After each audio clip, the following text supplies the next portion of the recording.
Alright, I'm officially here in my nuclear bunker, 500 feet underground. Coronavirus has officially infiltrated the United States of America. Everybody's dying and everybody's freaking out, and for good reason. I've just finished setting up my underground bunker to protect me from the outbreak and to cut myself off from all outside contact with the rest of the world. Except, of course, that I still need to be prominent on social media. So, if anyone's still out there, this is the best place for you to get the latest tips and the latest news on coronavirus. So it's time to freak out on Jake in a Box Podcast.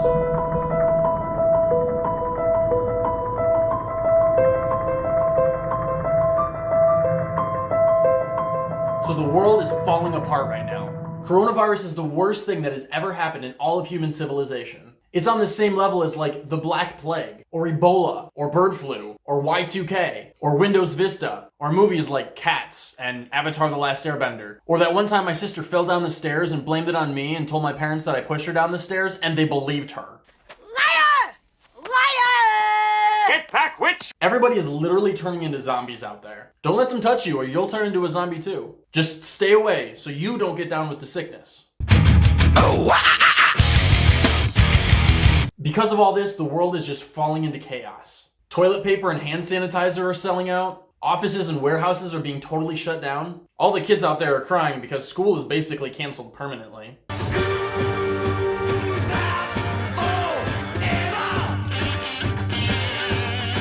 Lots of sporting events and maybe even the Olympics are being canceled. People are just being plain rude and they're not even shaking hands anymore. And worst of all, the stock market is just plummeting. You know, even though all the Democrats have been saying that the good stock market that we've had for most of the Trump administration has absolutely nothing to do with people's everyday lives. But now that it's plummeting, we should all panic and freak out. Aww, freak out!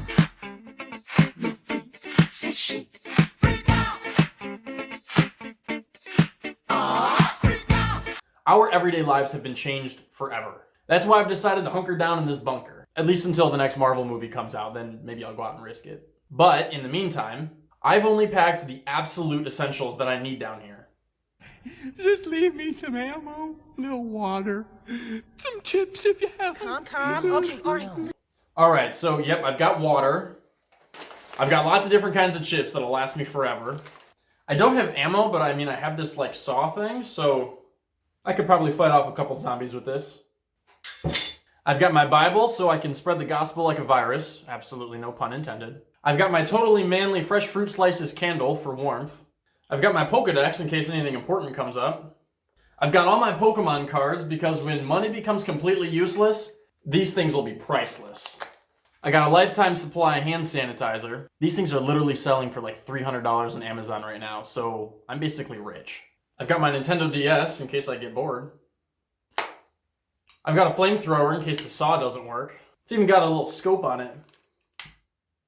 Oh, and I found the best coronavirus mask ever. The virus will literally never be able to get me in this thing. I've got a pound of frozen beef in case I get hungry.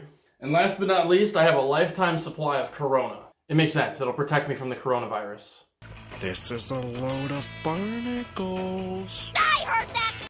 So since I'm sure all of you are watching this from your underground bunkers as well, the question is, what do we do while the world is ending above us? We need to focus on the most trustworthy voices in our world right now. The media. Tonight, I can report the sky is absolutely falling. We are all doomed. The end is near. The apocalypse is imminent, and you're going to all die, all of you, in the next 48 hours. And it's all President Trump's fault. Or at least that's what the media mob and the Democratic Extreme Radical Socialist Party would like you to think.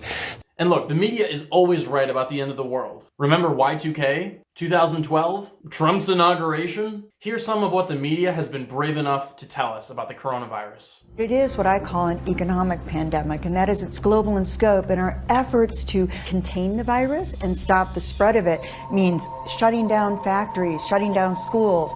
A few minor shocks could cause the economy to start to break apart, or one major shock. Well, the coronavirus looks like it is going to be the major shock. This could play out such that we have more patients than we could possibly handle. The consequences have been devastating, especially for travel. Welcome to Unfiltered. I'm Essie Cup. Here's tonight's headline: panic attack. The words bloodbath spring to mind. An all-out pandemic. Every hour, every day, you can feel the spread of the virus. Well, this is something I actually do know about, and rest assured, in my expert opinion, it's gonna be bad. Ben, don't say that. I asked you here to put people at ease and educate them about the virus. Oh, okie dokie, okay. So here's what we know so far. It looks like this.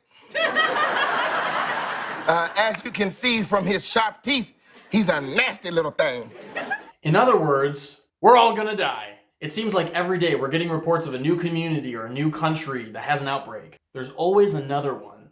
Another one. Another one. Another one. Another one. Another one. And another one. And another one. Now look, the media is known for being 100% objective. There is absolutely no way they're pushing this narrative for a political agenda, just to make people freak out, to make people lose their sense of security in the country, to make the stock market drop. Look, why would they ever want to do that? All that would do is hurt Trump's administration, and the media love Trump. Of course! Really? No. But yeah, the media has been talking about coronavirus nonstop. Has it gotten annoying yet? Get used to it. Again, no pun intended, but they really don't care if you get sick of it.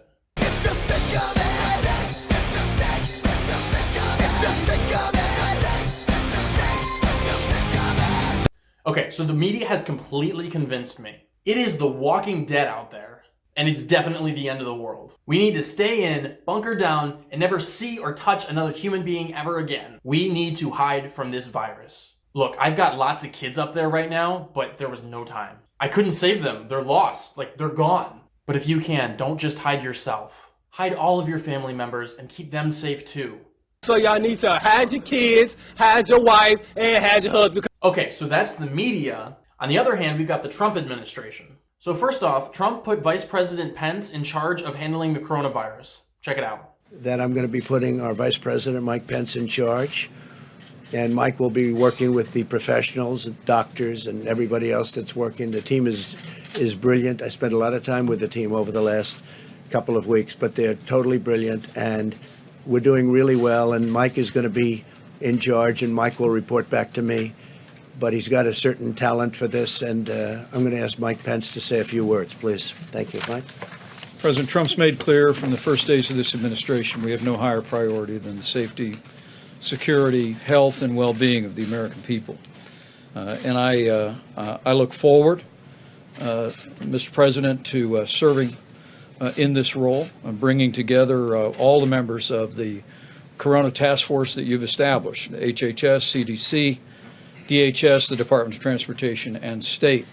This team has been, at your direction, Mr. President, meeting every day since it was established. My role will be to continue to bring that team together, to bring to the President the best options for action to see to the safety and well-being and health of the American people.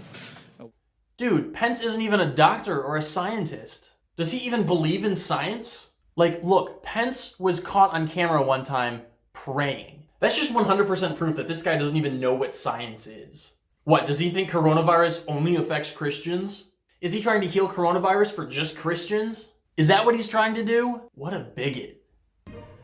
That is the weirdest thing you have ever said. The media is definitely portraying this correctly, as if Pence is just doing the whole thing by himself. I mean, yeah, he has a task force of professionals and doctors and scientists who are working for him, and they've assembled to fight the virus. What are they, like the Avengers or something? Saying that scientists and doctors can beat a virus is like saying the Avengers can beat Thanos. And I saw Infinity War. Thanos wiped out half of the Avengers. When I'm done, half of humanity will still be alive.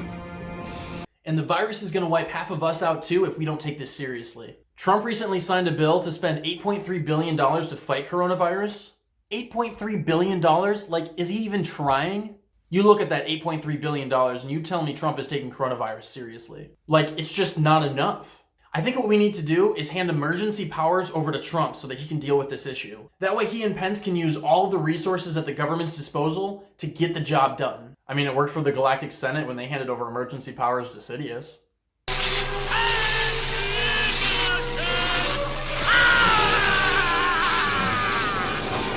One of the many things Trump has done is tighten up border security. Like, what is that even supposed to do? Is coronavirus supposed to, like, not go to the United States because it doesn't feel like going through TSA at the airport? So, you remember Elizabeth Warren?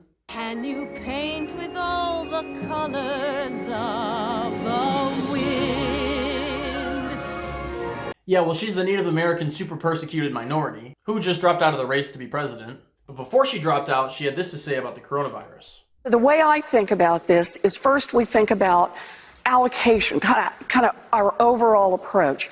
I'm going to be introducing a plan tomorrow to take every dime that the president is now spending on his racist wall at our southern border and divert it to work on the coronavirus. Look, I totally agree. The best way to fight coronavirus is to open up our borders.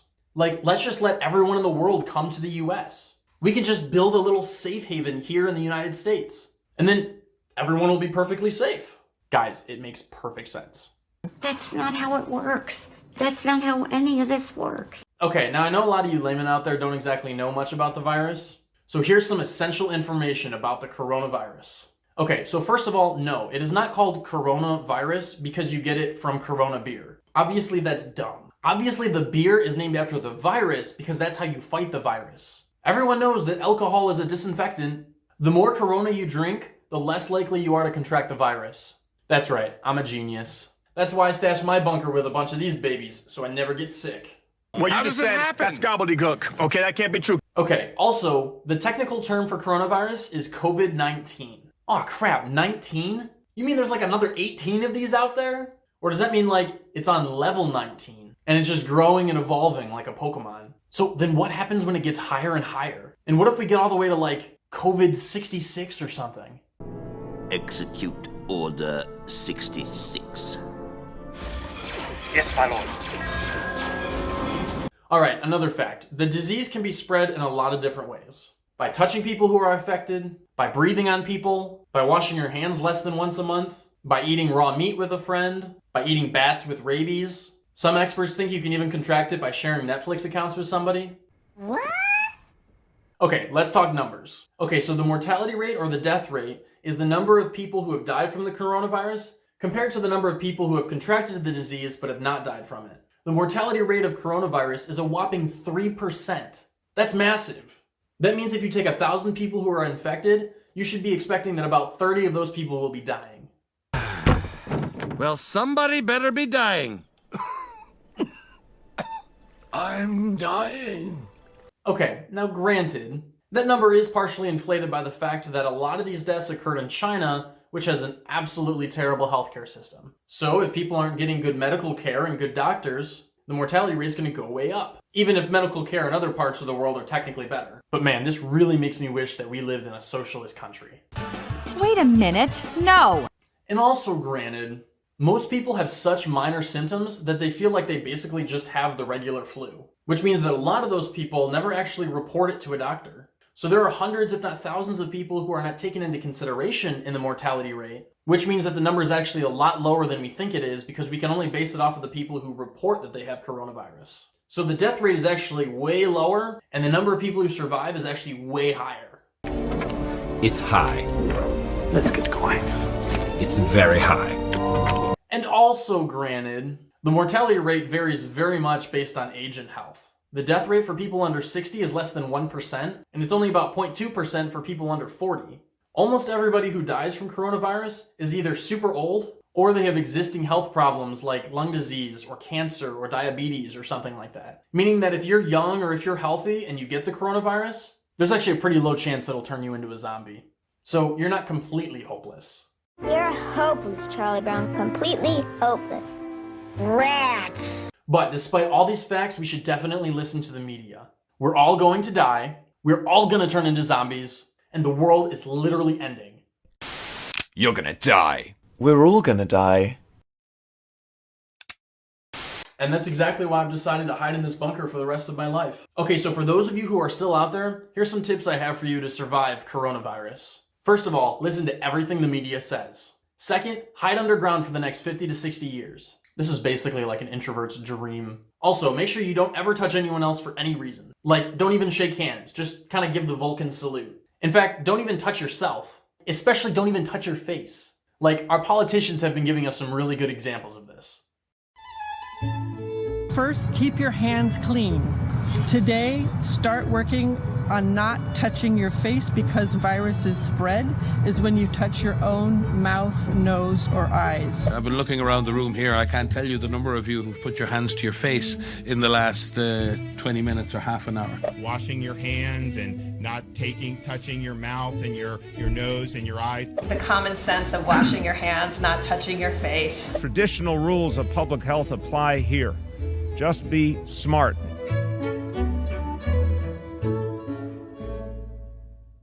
Also, don't ever cough. And if you do cough, make sure you dab when you cough. And just don't have babies. Don't ever go to the bathroom. Don't even breathe unless you absolutely have to. Bring it on. So, yep, I'm gonna chill in this bunker for the rest of my life so I can survive the coronavirus pandemic. For those of you who are lucky enough to have Wi-Fi in your bunkers, email jakeintheboxpodcast@gmail.com. I'm not interested in your questions or your topics or anything. I'm just curious what life is like up there for you guys with all those zombies running around. Sounds like someone breaking in! Just a storm, Dick. Sit down. Oh my God!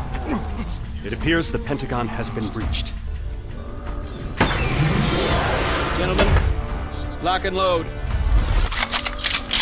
All right, well, stay safe, stay calm, stay alive, and stay classy. Hey, hope you liked the show on Jake in a Box Podcast. If you liked this episode, make sure you click the subscribe button below so that you never miss another video of Jake in a Box Podcasts.